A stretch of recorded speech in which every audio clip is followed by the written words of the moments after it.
ને ત્યાં વ્યવહાર ન જોવાય. આ વાત છે, પણ વંદનીય છે. ત્યાં વંદન કરી એનો સન્માન જાળવી લેવું સારું. અહીંયા થયું સ્વર્ગથી, સ્વર્ગના અમૃતથી ચિરંજીવી થઈ જઈશું, પણ ભય, ક્રોધ, લોભ, ઈર્ષા, દ્વેષ આ તો દેવતાઓના પણ ગયા નથી, જેને સ્વર્ગનું અમૃત રોજ પીએ છે. છતાંય જો કોઈનું ઇન્દ્રાસનની પ્રાપ્તિ થવાની હોય તો ઇન્દ્રને ચિંતા થઈ જાય. આવી ઇનસિક્યોરિટી ઇન્દ્રાસનમાં બેઠા બેઠા ઇન્દ્રને છે. પછી એને સુખ હોય, એને આનંદ હોય. અને ફકીર થઈને બેઠેલો કોઈ ભક્ત ગમે તેટલા એના પ્રલોભન આપે એને કોઈ ચિંતા નથી, કારણ કે એને વિશ્વાસ છે ભગવાન પર. તો વધારે નિશ્ચિંતા કોની? અને અમરત્વ એટલે કોઈ એક શરીરમાં જીવવું જરૂરી થોડી છે. શરીર તો મરી પણ જાય. ઘણા લોકો કોઈની પ્રેરણામાં જીવે, કોઈની યાદમાં જીવે, કોઈના સિદ્ધાંતો. કેટલા મહાપુરુષો આજે સદેહ નથી, પણ કરોડો લોકોની પ્રેરણામાં જીવી રહ્યા છે, શ્રદ્ધામાં જીવી રહ્યા છે. તો એ એમનું અમરત્વ નથી, એમની શાશ્વતતા નથી, હયાત નથી, છતાંય કરોડોના હૃદયમાં છે. આ એમનું અમરત્વ જ છે. એટલે ભાગવતની કળા મરીને જવાની નથી, જીવીને જવાની છે. મૃત્યુ તો આવવાનું જ છે, પણ મરીને આપણે નથી જવું, આપણે તો જીવીને જવું છે. ક્યાં કાચનો ટુકડો ને ક્યાં મણી. પેલું આમ એક આવ્યો ઝવેરી રાજા પાસે અને કેવા લાગે આ મણી લાવ્યો છું, પણ આમાંથી 1 કરોડનું એક મણી છે ને એક સાવ કાચનો ટુકડો છે. મહારાજ આપ તો બહુ મોટા પારખું છો ને, આપ પારખો અને ખરીદી લો. જો ખોટું આવે તો ખોટું અને સાચું મળે તો સાચું, પણ કરોડ રૂપિયા આપવા પડશે. બધા ચિંતામાં પડ્યા કે એક સરખા કાચનો ટુકડો સરખો ને મણી એક સરખો તેજ, એક સરખો પ્રકાશ. ચિંતામાં પડ્યા રાજા. ના પણ કેમ પડાય? અને મને નથી ખબર એવું રાજાથી કહેવાય નહીં, તો એમ લાગે રાજાને કઈ ખબર નથી. અમુક જગ્યા ઉપર બેઠા પછી મને આ નથી આવડતું યા મને આ નથી ખબર પડતી એ કહેવા માટે પણ બહુ હિંમત જોઈએ. અત્યારની તકલીફ આપણી એ છે ને કે બધાને બધામાં સલાહ આપવી છે, બધાને બધામાં બોલવું છે, દરેકમાં. જો મારું માનો, તારું તારા ઘરના લોકો નથી માનતા તો અમે શેનું માનીએ? કોઈ તારું માનવા તૈયાર નથી. ધર્માચાર્યોએ રાજનીતિ પર બોલવું છે, મેડિકલ સાયન્સમાં બોલવું છે, પણ નથી ખબર તો ના કીધું કે નથી ખબર અમને.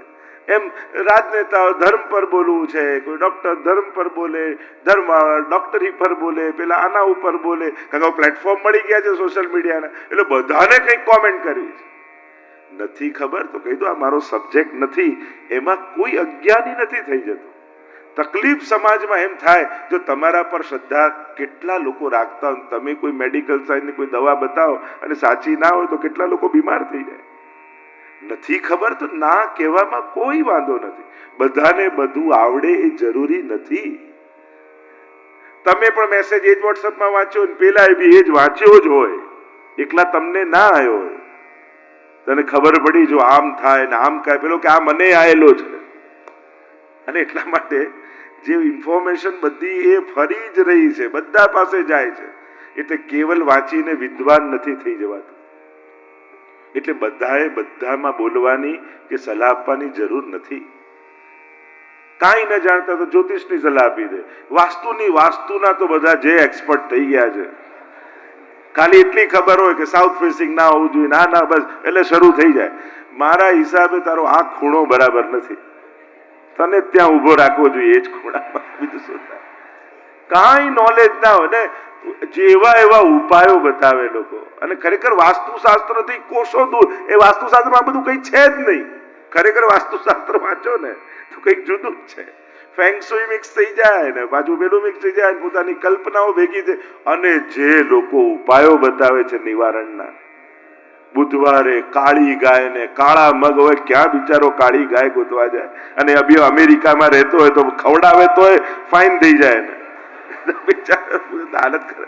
એટલે એવા ખોટા કોઈ ઉપાયોમાં બધા 90% અશાસ્ત્રોક્ત ઉપાયો હોય છે.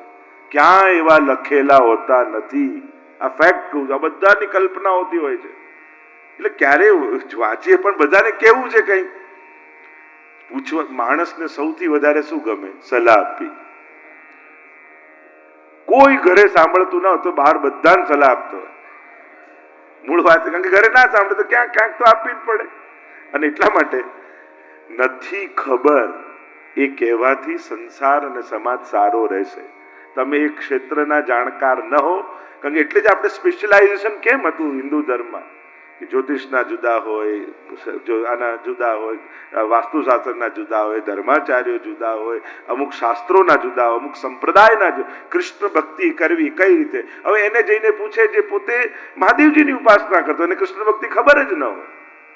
જે કૃષ્ણ ભક્તિ કરે એને મહાદેવજીનું, લોકોને જે ના કરતો એને જ જઈને પૂછવું હોય. પણ એના એક્સપર્ટ છે જ નહીં. જેનો એક્સપર્ટ હોય, જેને પ્રેક્ટિસ કરતો હોય, એને શાસ્ત્રોનું અધ્યયન કરતો હોય, ફોલો કરે, એને જઈને એની સલાહ લેવાય એ બાબતની. પણ એ પોતે જ ન માનતા. હવે મને આવીને તમે હવે કંઈક મહાદેવજીનું શિવપુરાણ માટે પૂછો તો મને ખબર નથી શિવપુરાણનું.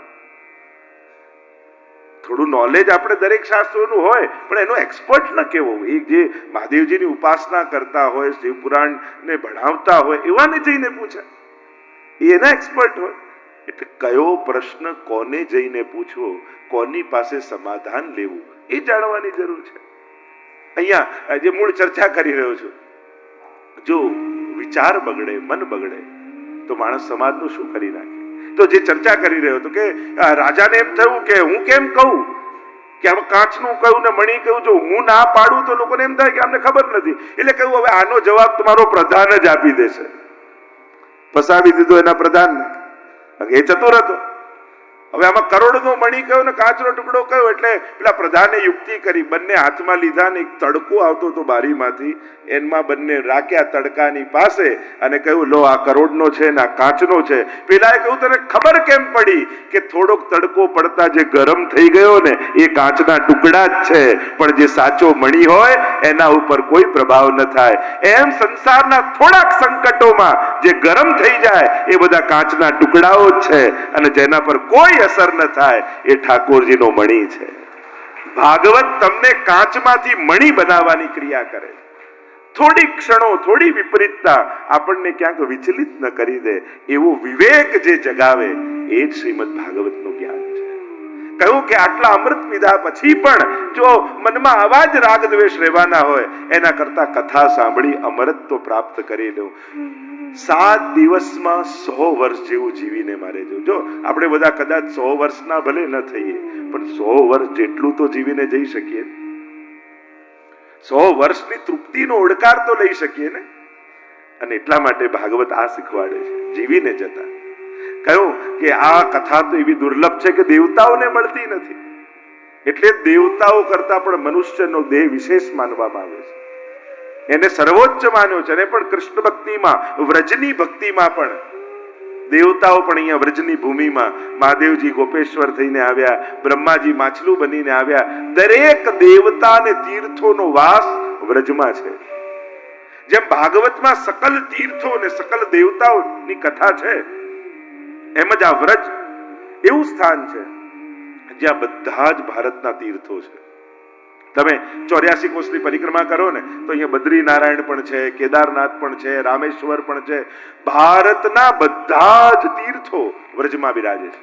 આપણે એમ કહીએ ચાતુર્માસ થાય ત્યારે દેવતાઓ સૂઈ જાય અને પાછું દેવઉત્થાનની એકાદશી આવે એટલે દેવતાઓ જાગે. હવે જો દેવતાઓ સૂઈ જાય તો આ સંસાર ચાલે કઈ રીતે? દરેકના અધિષ્ઠાતા દેવતાઓ છે, અને એ જો પોડી જાય તો પછી આ સંસાર ચાલી જ કેમ શકે? દેવતાઓ પોઢી નથી જતા. ચાતુર્માસમાં એ લોકો વેકેશન પર જાય છે. અને વેકેશનમાં ક્યાં જાય છે? તો કે વ્રજવાસ કરવા માટે આવે છે. એટલે કે 4 માસ વ્રજવાસ કરે છે. એટલે જ લીલી પરિક્રમા ચાતુર્માસ દરમિયાન થાય, કારણ કે સકલ તીર્થો અને સકલ દેવતાઓનો એ સમયે વ્રજમાં વાસ હોય છે, પ્રગટ રૂપે બિરાજતા હોય છે. અને જ્યાં જ્યાં જઈને તમે વંદન કરો તો એ પ્રગટ દેવતાઓને, અહીંયા દેવતાઓ બનીને નથી આવતા, અહીંયા એ લોકો ભક્ત બનીને નિવાસ કરે છે. એટલે જ ઘણી જગ્યાએ આપણે જે શહેરમાં રહેતા હોય ત્યાં બધાને પગે લાગવા નથી જતા, પણ અહીંયા વ્રજમાં જયારે વ્રજયાત્રા કરો ત્યારે કોઈ પણ મંદિર આવે, કોઈ પણ દેવતાનું, ત્યાં ભગવત સ્મરણ કરીને આગળ જવાય છે. કારણ કે અહીંયા એ લોકો દેવતા રૂપે નથી. જેમ તમે ગમે તેટલા કોઈ મોટા બિઝનેસમેન હો, ડોક્ટર હો, પણ જયારે વેકેશનમાં જાઓ ત્યારે પછી એ ડોક્ટર કે બિઝનેસમેન કે લોયર થઈને નથી ફરતા. પછી તો ત્યાં એક હોલિડે માટે આવેલા એક વ્યક્તિ તરીકે રહો છો. એમ જ અહીંયા જે દેવતાઓ જ્યાં વ્રજમાં આવ્યા તો અહીંયા તમે તમારું બહુ પદ યાદ નથી રાખતા. અહીંયા તમે એક ભક્ત બનીને આવો છો, યાત્રિક બનીને આવો છો. એમ જ આ દેવતાઓ પોતાનું પદ, પ્રતિષ્ઠા, સામર્થ્ય બધું જ ભૂલી અને ભક્ત બનીને વ્રજમાં નિવાસ કરે છે. એટલે જ આપણે ત્યાં અનેક પદોમાં, વાર્તાઓમાં શેષ, મહેશ, ગણેશ, દિનેશ, સુરેશ અહીં જાય નિરંતર ધ્યાવે આપણે ત્યાં કહીએ છીએ. આ બધા જ દેવતાઓ આવીને પ્રભુનું ધ્યાન અને ભક્તિ કરે છે, સેવાઓ કરે છે. જે યાત્રા કરતા હોય ને એને દેવતાઓ અનુકૂળતાઓ કરતા હોય છે. એમની ભગવત સ્મરણ કરી ભક્તિની પ્રાપ્તિ માટે દેવતાઓ ચાતુર્માસમાં વ્રજમાં નિવાસ કરે છે. અને ભક્તોને ભગવત સ્મરણ કરવાથી આપણી ભીતર ભક્તિનો ઉદય થાય છે. અને એટલે જ આપણે ત્યાં એક વિવેક છે કે સામેથી કોઈ વૈષ્ણવ નીકળે ત્યારે એમને મોં ફેરવીને ન જવાય, જય શ્રી કૃષ્ણ જરૂર કરવું. ભગવત સ્મરણ ભલે ગમે તેટલા એની જોડે સંબંધો બગડેલા હોય પણ વૈષ્ણવ છે તો ભગવત સ્મરણ કર્યા વગર ક્રોસ નહીં કરવું. આપણે એક ભક્તિનો અપરાધ છે કે કોઈ ભક્ત મળ્યો ને તમે પ્રભુનું સ્મરણ ન કર્યું. આપણે ત્યાં તો કહ્યું ને કે ઉનકે મન કી વો જાને મેરે મન જગદીશ. એ કોઈ પણ ભાવે હોય, આપણે તો ગળામાં રહેલી કંઠીને જોવાનું કે આ મારો ઠાકોરજીનો ભક્ત છે. ભગવત સ્મરણ કરવા. અહીંયા કહ્યું કે આ કથા એવી છે કે સ્વયં નારદજીને સનત કુમારોએ કથા શ્રવણની વિધિ બતાવી હતી. પહેલા આવા 7 દિવસની કથાની વિધિ નહોતી, કથા અવિરત ચાલતી. પણ આ કથા શ્રવણની વિધિ 7 દિવસની સનત કુમારોએ નારદજીને સંભળાવી. તો કહ્યું કે આ બંને તો સતત પરિભ્રમણ કરતા રહે છે, તો એ લોકોનો મેળાપ થયો ક્યાં? અને ત્યારે વર્ણન કરતા બોલ્યા સુતજી, એકદા હિ વિશાલાયા ચત્વાર ઋષયો મલા સત્સંગાર્થ સમાયાતા દદ્રશુસ્તત્ર નારદમ. સત્સંગ માટે ભેગા થયા સનતકુમારો. આ બંને બ્રહ્માજીના માનસ પુત્રો છે. આ સનતકુમારો સનક, સનંદન, સનત, સનતકુમાર આ 4 છે. કુમાર અવસ્થામાં જ રહે છે. નારદજી પણ પરમહંસ છે, ભગવદ અવતાર છે. સતત પરિભ્રમણ કરતા હોય છે ભગવત નામ લેતા લેતા.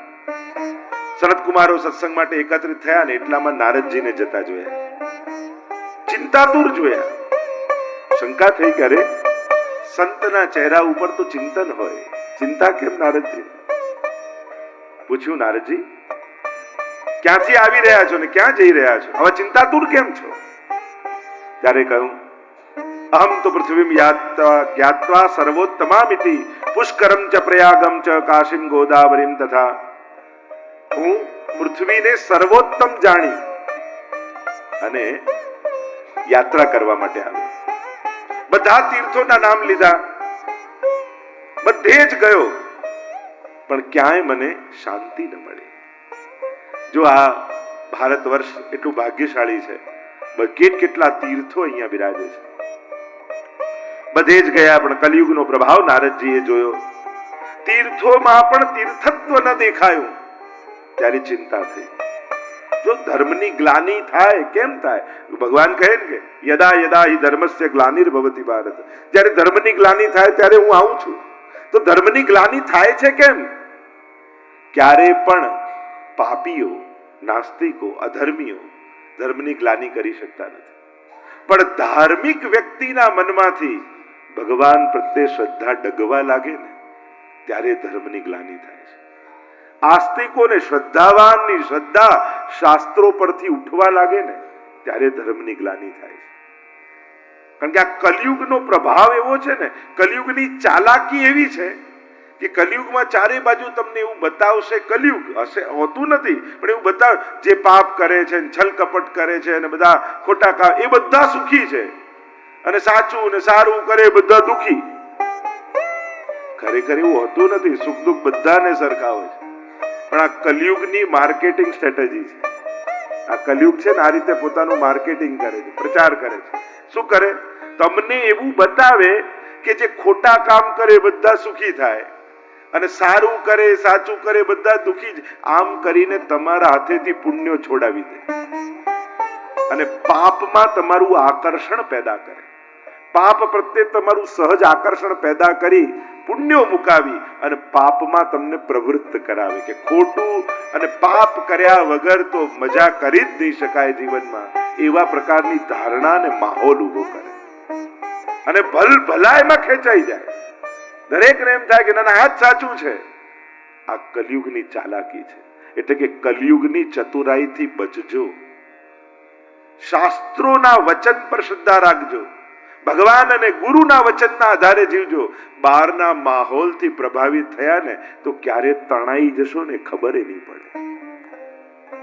તમને પોતાને મનથી ઘણી વાર ઘણા લોકો સહજ રોજ હવેલી આવતા સત્સંગ કરતા એમને પણ ભલે સારું કરતા હોય પણ મનમાં તો એમ જ હોય કે આ ખોટું કર્યા વગર તો નહીં જ મજા આવે, પાપ કર્યા વગર તો મજા જ નહીં આવે, સારું કરનારા તો દુખી જ. એવું ઘણાના મનમાં હજી છે કે સાચું ને સારું કરનારા દુખી જ થાય. એવું નથી હોતું. આ ચાલક બધાને સુખ દુઃખ તમે કોઈના પણ ત્યાં જે બધાના સરખા જ છે. આ ખાલી બહારથી રૂપાળું દેખાય એટલું જ, સુખ દુઃખ તો સરખા જ હોય છે. તમે ગમે તેટલા મોંઘી ગાડી સારી ગાડી એસી ચલાવીને બેઠા હો પણ ટેન્શનમાં હો તો એ ગાડીની મજા આવે? મૂળ વાત એ છે ચિત્તની પ્રસન્નતા. અને જયારે પ્રસન્ન હોઈએ છીએ ત્યારે સાયકલ પર જવામાં પણ માણસને કેવો આનંદ આવે છે. ઝૂંપડામાં રહેનારા અને મહેલમાં રહેનારા બધાના સુખ દુઃખ સરખા જ છે. એકને કરોડ મળે તો મજા આવે એટલી જ મજા પેલાને 100 રૂપિયા મળી જાય તો એને આવી જાય છે. એના સંજોગો જેવા છે, એને ક્યારે એટલા જોયા જ નથી એટલે એનો આનંદ એટલામાં જ છે. એટલે માત્રાનો ફરક હોય છે, સુખ દુઃખ તો બધાના સરખા હોય છે. અને એમ પણ તમે જુઓ સારામાં સારી ગામની જે સૌથી હાઈફાઈ સોસાયટી હોય એમાં જેટલા ડિપ્રેશનના રોગી હોય એવી ગામની સૌથી મોટી ઝૂંપડપટ્ટી હોય એમાં એકે નહીં મળે ડિપ્રેશનમાં. કેટલા સંઘર્ષમાં રહેતો હોય, કાંઈ જ નો અભાવ હોય પણ તમને ઝૂંપડપટ્ટીમાં કોઈ ડિપ્રેશન વાળો નહીં મળે. પણ જુદું ઘર, જુદો રૂમ, જુદો ઓરડો, આ એકલો જ્યારથી માણસ રહેવા લાગ્યો ને ત્યારથી આ બધું વધ્યું છે. બાળકોના પણ રૂમ જ્યારે એકલા રહેવાના જુદા થાય ને ત્યારે જ ચિંતા થાય કે આ ડિપ્રેશનમાં ક્યાંક ના જાય. કારણ કે પોતાના વિચારોને હેન્ડલ કરવા ને એ ઘણીવાર ઘણી ઉંમરમાં માણસના હાથમાં નથી હોતું, એ હેન્ડલ નથી કરી શકતો. અને જો એક વાર નેગેટિવ તરફ જતો રહ્યો તો પછી એમાં એટલે જ જરૂરી છે યુવા અવસ્થામાં ટીનએજમાં એ લોકો ધર્મ સાથે સારા વિચારો સારી પ્રવૃત્તિ સાથે એ લોકો જોડાયેલા રહે. અહીંયા જયારે જોયું કે ચારે તરફ ક્યાંય તીર્થોમાં શાંતિ ન દેખાય, કલિયુગનો પ્રભાવ દેખાયો અને પ્રભાવ જોતા નારદજી કહેવા લાગ્યા સત્યમ નાસ્તિ તપ શૌચમ દયા દાનમ ન વિદ્યતે ઉદરમ ભરીણો જીવા વરાકા કૂટ ભાષિણ. સત્યનો નાશ થયો, દયા દાન જતા રહ્યા, મનની પવિત્રતા જતી રહી છે. સ્વચ્છતા ઉપર બધા જ ભાર આપે પણ પવિત્રતાનું શું? જો એક પાત્રમાં ગંદુ જલ પડ્યું હોય, કોઈ પશુ આવશે તો એ ગાળવાની ચિંતા નહીં કરે, એ પી જશે. માણસ આવશે તો એને એમ થાય કે થોડું ગાળીને ચોખ્ખું કરીને પીવું, ગાળવાની છે. પણ વૈષ્ણવ આવશે તે વિચાર કરશે કોઈનું એઠું તો નથી ને, કોઈ એઠા હાથ તો નથી લગાડ્યા, કોઈ પીને નથી ગયું ને. એ પવિત્રતાનો વિચાર કરે, કારણ કે મારે તો ઠાકોરજીની જાળી ભરવાની છે. વૈષ્ણવના પ્રત્યેક કાર્યો પ્રભુ પરક છે એટલે એ સ્વચ્છતાની સાથે પવિત્રતાનો પણ વિચાર કરે છે કે પ્રભુને લાયક છે કે નહીં. અહીંયા નારદજી કહેવા લાગ્યા હું પરિભ્રમણ કરતો કરતો વૃંદાવનમાં આવ્યો. અને આ જ વૃંદાવન, એમ તો 5 પ્રકારના વૃંદાવનની ચર્ચા આપણે ત્યાં છે. આદિ વૃંદાવન થી લઈ એમ તો આખા બ્રજને પણ વૃંદાવન કહેવાય છે. આ વૃંદાવન સિટી જ વૃંદાવન નથી. આપણે ત્યાં 5 પ્રકારના વૃંદાવન, આદિ વૃંદાવન, મધ્ય વૃંદાવન, સ્વરૂપ વૃંદાવન, લીલા વૃંદાવન, નિજ વૃંદાવન, એવા અનેક પ્રકારના વૃંદાવનની બ્રજમાં ચર્ચા છે.